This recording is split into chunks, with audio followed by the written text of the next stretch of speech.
The gunner inside the Tiger tank never saw it coming. Normandy, June 1944. The morning mist still clings to the hedgerows when Oberfeldwebel Klaus Hartmann spots the Sherman through his optics. He almost laughs. Another American coffin on tracks. Thin armor, weak gun, pathetic. His Tiger has eaten dozens of them. The 88mm cannon is already loaded. This will be easy. But this Sherman looks different. Something about the barrel. Longer. Strange. Before Hartmann can process the thought, the world turns white. The 17-pounder round, traveling at nearly 3,000 feet per second, punches through the Tiger's frontal armor like paper. The tungsten core doesn't just penetrate, it obliterates. Molten metal sprays inside the crew compartment. The ammunition cooks off in a chain reaction. The 56-ton beast explodes from within. In 7 seconds, it's over. 400 meters away, British Sergeant Gordon and his crew sit inside what appears to be an ordinary Sherman. Except it isn't. It's a Firefly, and the Germans have no idea it exists. This is the story of the weapon that changed the psychology of tank warfare. A secret so well kept that even when the enemy saw it, they didn't understand what killed them. If you love discovering the hidden weapons that changed history, hit subscribe. What comes next will change everything you thought you knew about World War II. To understand why the Firefly was revolutionary, you need to understand the nightmare the Allies faced in 1943. By then, Germany had unleashed two monsters onto European battlefields, the Panther and the Tiger. These weren't just tanks, they were moving fortresses. The Tiger I weighed 56 tons and carried the legendary 88mm gun, originally designed as an anti-aircraft weapon. It could destroy any Allied tank from over a mile away. The Panther, slightly lighter at 45 tons, had sloped armor so thick that most Allied shells simply bounced off. Meanwhile, the Americans rolled into Europe with the M4 Sherman. Reliable? Yes. Easy to produce? Absolutely. Capable of fighting German heavy armor? Not even close. The Sherman's 75mm gun was adequate against earlier German tanks, but against Tigers and Panthers it was almost useless. Crews reported firing 5, 6, 7 rounds at German heavies and watching them ricochet harmlessly off the armor. The Sherman's thin armor, by contrast, could be penetrated from virtually any angle. American and British tankers had a dark joke. It takes 5 Shermans to destroy 1 Tiger. The first 4 get the Tiger's attention. Crews called them Ronsons, after the cigarette lighter advertised to light up first time, every time. Because that's what Shermans did when hit. They burned. The Western Allies desperately needed a tank killer, and time was running out. The British had one advantage, the 17-pounder anti-tank gun. Developed in 1942, the QF 17-pounder was a beast, one of the most powerful anti-tank weapons of the entire war. When firing armor-piercing discarding sabot rounds, it could penetrate 208 millimeters of armor at 1,000 yards. That meant it could kill a Tiger or Panther from the front, something no other Allied tank gun could reliably do. But there was a problem. The gun was massive, over 16 feet long, designed to be towed by trucks and set up in defensive positions, not mounted inside a tank turret. British engineers had already tried and failed to mount it on their Cromwell cruiser tank. The turret was too small, the recoil too violent. The Cromwell couldn't handle it. The Churchill infantry tank had the same problem. Every attempt ended in failure.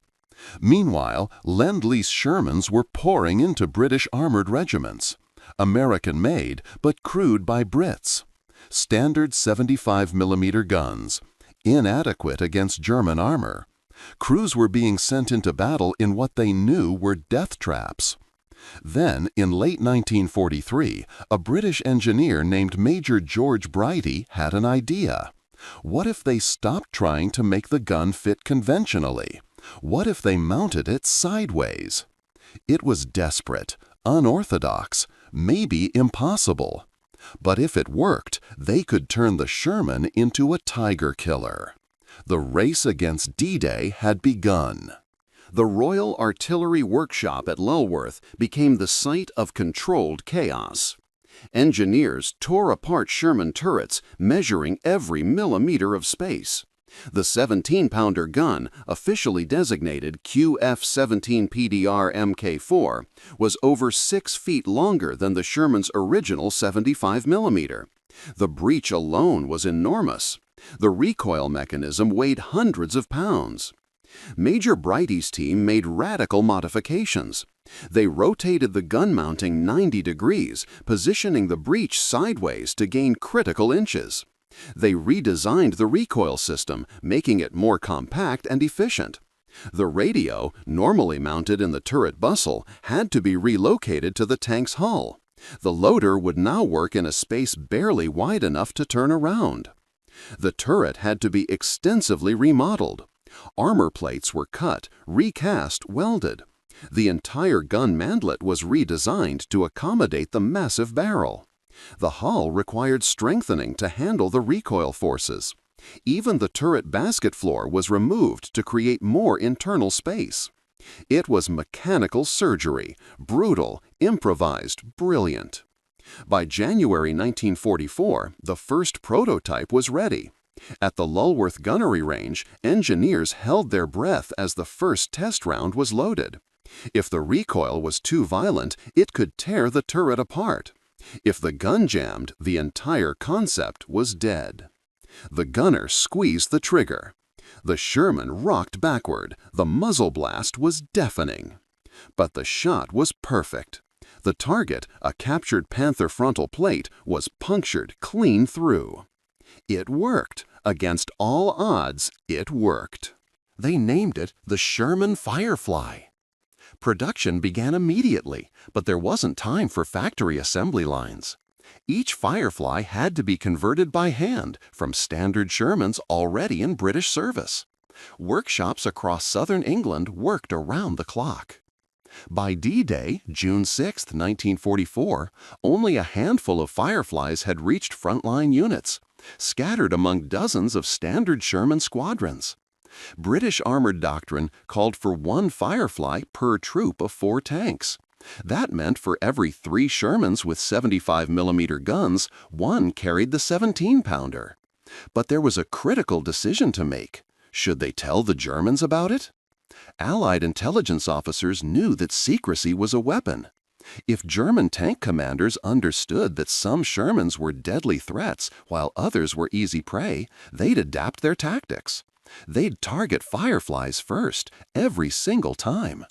The distinctive long barrel made them easy to identify. The solution was deception. British crews painted the ends of their barrels with camouflage patterns to make them look shorter from a distance.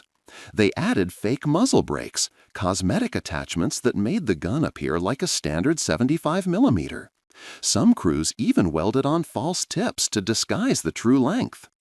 The Firefly would hide in plain sight, looking like prey, waiting to strike like a predator. The Germans had no idea what was rolling into Normandy that summer, and that ignorance would cost them dearly. The first Firefly kill happened on June 7, 1944, 1 day after D-Day. Near the village of Villers-Bocage, a British armored column was advancing cautiously through the Norman countryside. The hedgerows, tall, thick walls of earth and vegetation, turned every intersection into a potential ambush point. Tank commanders scanned nervously for threats. Then, through a gap in the trees, a Panther appeared. The German crew spotted the British column first. They traversed their turret, preparing to fire. At this range, barely 800 meters, the Panther's 75mm gun could destroy any Sherman with ease. The German gunner placed his crosshairs on the lead tank. But the lead tank was a Firefly. Sergeant Bramall had already identified the threat. His gunner, Trooper Akins, tracked the Panther through his gun sight. The 17-pounder was loaded with an armor-piercing discarding sabot round, a tungsten penetrator wrapped in a light alloy sleeve. On. Fire. The sabot round left the barrel at 3,950 feet per second. The discarding sleeve fell away in flight, leaving only the dense tungsten core streaking toward the target. It covered 800 meters in less than a second. The Panther's frontal armor, 80 millimeters thick, sloped at 55 degrees, shattered on impact. The German crew never got their shot off. The tank erupted in flames. Brammel's loader was already slamming another round into the breech. The hunt had begun. Word spread quickly through German armor units, but the reports were confusing. We're being destroyed by Shermans. Impossible, Shermans can't penetrate Panthers. Then explain the hole in Miller's tank. German commanders reviewed battle reports with growing concern. Shermans were killing Tigers and Panthers from ranges that should have been impossible. But Welch Shermans, they all looked the same, olive drab, boxy, unremarkable. Some after-action reports mentioned longer barrels, but intelligence analysts couldn't confirm if this was real or just panic among exhausted crews. By mid-June, German panzer commanders began noticing a pattern. When engaging Allied tank formations, sometimes one Sherman would hang back slightly, positioned at the edge of the formation. That tank, always just that one, fired devastating shots that could cripple German heavy armor. Oberleutnant Ernst Klink, a Tiger commander, finally saw one clearly on June 19th. His company was engaging British Shermans near Caen when he noticed something through his commander's periscope. One Sherman had a distinctly longer gun barrel than the others. "Target that one first," he ordered his gunner. Too late. The Firefly's round hit his Tiger's turret ring before they could traverse. The impact jammed the turret mechanism. Klink's crew bailed out as smoke filled the compartment. As they ran for cover, Klink looked back at the Sherman that had nearly killed him. The long barrel was unmistakable now. "What the hell are the British hiding?" he whispered. The answer would horrify German high command. Inside the Firefly, life was cramped, violent, and terrifying. The crew consisted of 5 men packed into a space barely larger than a phone booth. The commander stood in the turret, head exposed through the cupola, scanning for threats. The gunner sat to the left, eye pressed to the telescopic sight. The loader worked on the right, but worked is too gentle a word. He fought. Each 17-pounder round weighed 17 pounds. In combat, the loader had to grab these brass shells from storage racks, hoist them chest high, align the round with the breech, and slam it home, all while the tank was moving, bouncing, sometimes being shot at. Then he'd do it again and again. A good loader could maintain a rate of fire of 6 rounds per minute. The recoil was punishing. When the 17-pounder fired, the entire tank shuddered. The breech block flew backward with tremendous force, over a foot of travel. If the loader's hand was in the way, it would be crushed. Crews learned to work in perfect rhythm, a violent dance choreographed by necessity. The noise inside was deafening. The muzzle blast, the clang of spent shell casings hitting the turret floor, the radio crackling with orders, the engine roaring, the driver yelling. Outside, German 88mm rounds screamed past, close enough to feel.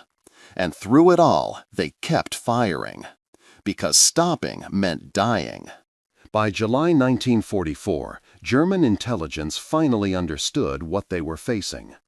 Captured British documents and interrogated tank crews revealed the truth. The Sherman Firefly mounted a 17-pounder anti-tank gun.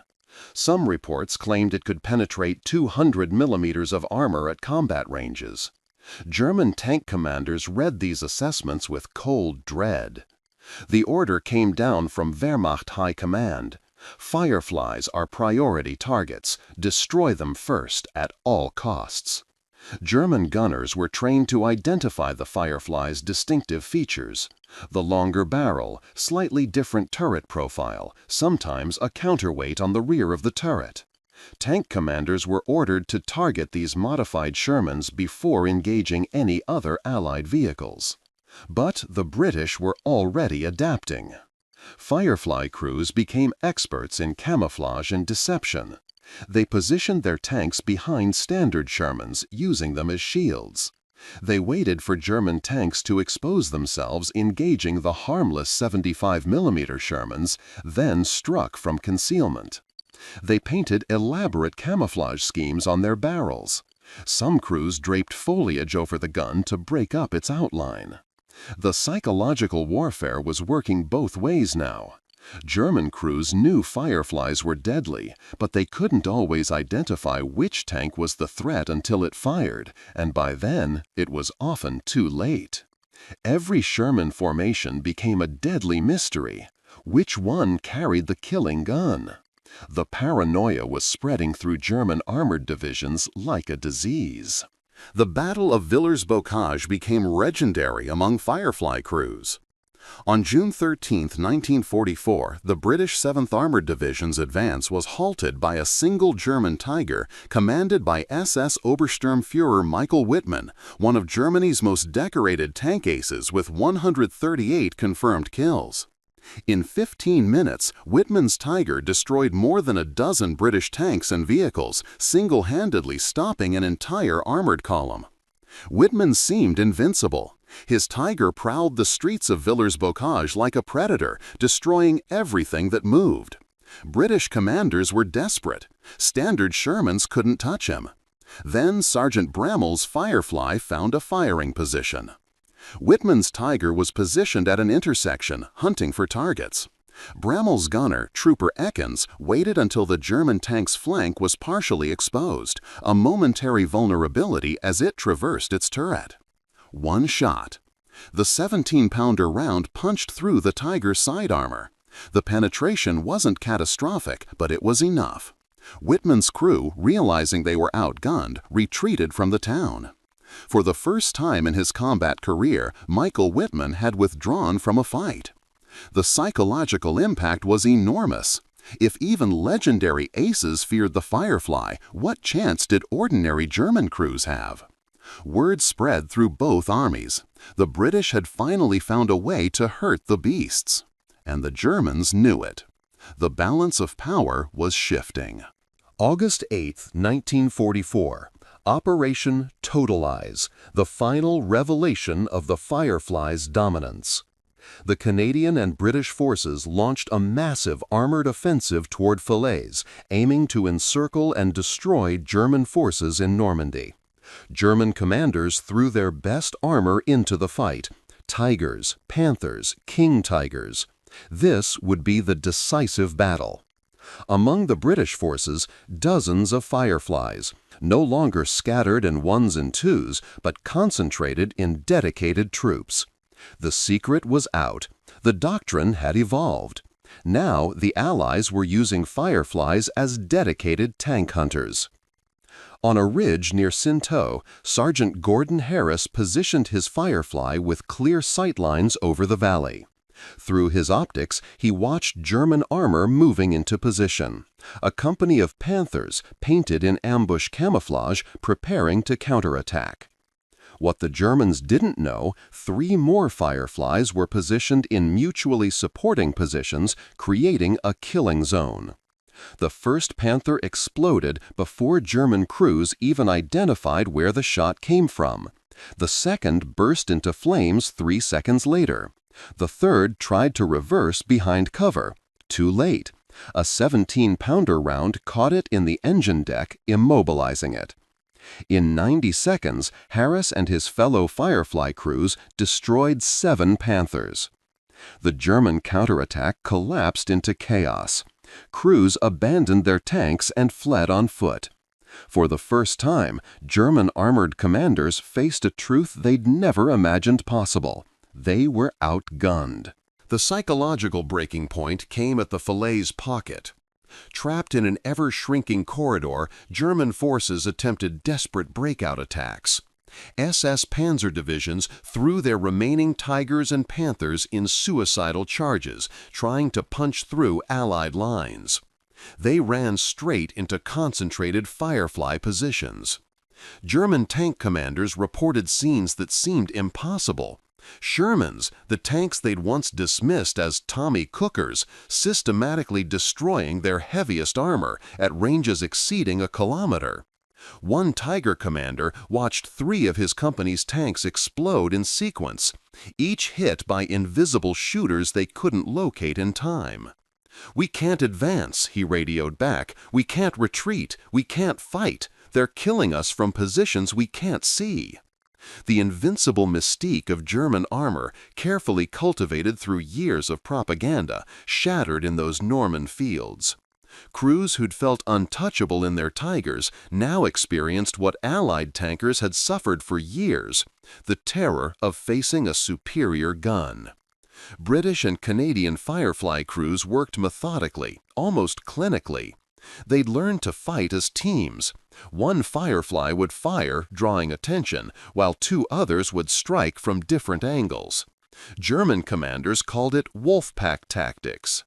By August 21st, when the Falaise pocket finally closed, the fields were littered with destroyed German armor.